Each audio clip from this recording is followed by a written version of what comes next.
నేను doctor K Nagaratna, head meteorological centre, Hyderabad. ప్రస్తుతం వాతావరణ పరిస్థితులు చూసుకున్నట్లయితే ద్రోణి ఒకటి మధ్యప్రదేశ్ నుండి కొమరిన్ ఏరియా వరకు కూడా 0.9 కిలోమీటర్స్ ఎత్తున ప్రస్తుతం కొనసాగుతుంది. ఇది ఇంటీరియర్ కర్ణాటక మరియు తమిళనాడు వరకు కూడా దీని యొక్క ఆవరణ ఉంది. అయితే ప్రస్తుతం చూసుకున్నట్లయితే ఈ నార్త్ వెస్టర్లీ విండ్స్ అవి కూడా స్ట్రాంగ్ గా ఉండటం వల్ల తెలంగాణ పైన ఈ రోజు రేపు ఉష్ణోగ్రతలు అత్యధికంగా నమోదయ్యే అవకాశాలు ఎక్కువగా కనిపిస్తున్నాయి.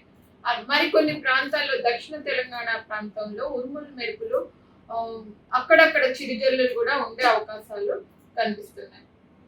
అయితే ఎక్కువగా కూడా ఈ ఉష్ణోగ్రతలు మనకు తీవ్రత అనేది 40°C నుంచి 45°C మధ్యలో ఉత్తర తెలంగాణ ప్రాంతం అట్లాగే ఈ ఈశాన్య ప్రాంతంలోని ఎక్కువగా ఉండే అవకాశాలు ఉన్నాయి. ప్రస్తుతం మనకి హీట్ వేవ్స్ అవి చూసుకున్నట్లయితే వడదెబ్బ అనేది మనకి ఆదిలాబాద్, కుమరంభీం, నిర్మల్, నిజామాబాద్, జగిత్యాల్, అలాగే రాజన్న సిరిసిల్ల ఈ ప్రాంతాల్లో ఎక్కువగా ఉండే అవకాశం ఉంది. అయితే ఉష్ణోగ్రతలు మాత్రం మనకి ఈశాన్య జిల్లాలు అయినటువంటి ఉమ్మడి కరీంనగర్ జిల్లా, ఉమ్మడి నిజామాబాద్, కామారెడ్డి, మెదక్ ప్రాంతాల్లోని 42 నుంచి 44°C మధ్య కూడా ఎక్కువగా నమోదయ్యే అవకాశాలు కనిపిస్తున్నాయి. అట్లాగే ఉష్ణోగ్రతలు రేపు కూడా మనకి heat wave conditions Adilabad, Kumaram Bheem, Nirmal, Nizamabad ప్రాంతంలో ఉండగా మిగతా ఈ చుట్టుపక్కల ప్రాంతాలన్నీ కూడా 42°C నుంచి 44°C వరకు కూడా నమోదే అవకాశాలు ఉన్నాయి.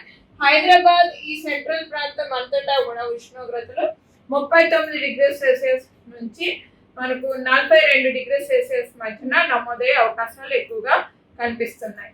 అయితే మనకు ఈ ఈ వాతావరణ పరిస్థితుల ప్రకారంగా చూసుకుంటే ఈ చిరుజల్లలు అట్లాగే ఈ isolated light to moderate rains అనేవి మనకి దక్షిణ జిల్లాల్లోని ఒక్కొక్కప్పుడు మనకు తూర్పు జిల్లాలో ఆనుకున్నటువంటి నల్గొండ ప్రాంతంలో కూడా ఉండే అవకాశాలు ఉన్నాయి.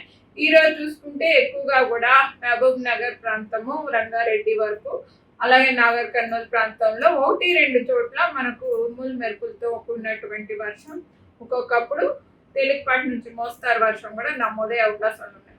అట్లాగే రేపు కూడా మనకు చూసుకుంటే కనుక ఈ మహబూబ్ నగర్ ప్రాంతము అట్లాగే ఉమ్మడి నల్గొండ ప్రాంతంలో కూడా అక్కడక్కడ చిరుజల్లులతో కూడినటువంటి వర్షం, ఉరుములు మెరుపులు కూడా ఉండే అవకాశాలు కనిపిస్తున్నాయి. నమస్కారం.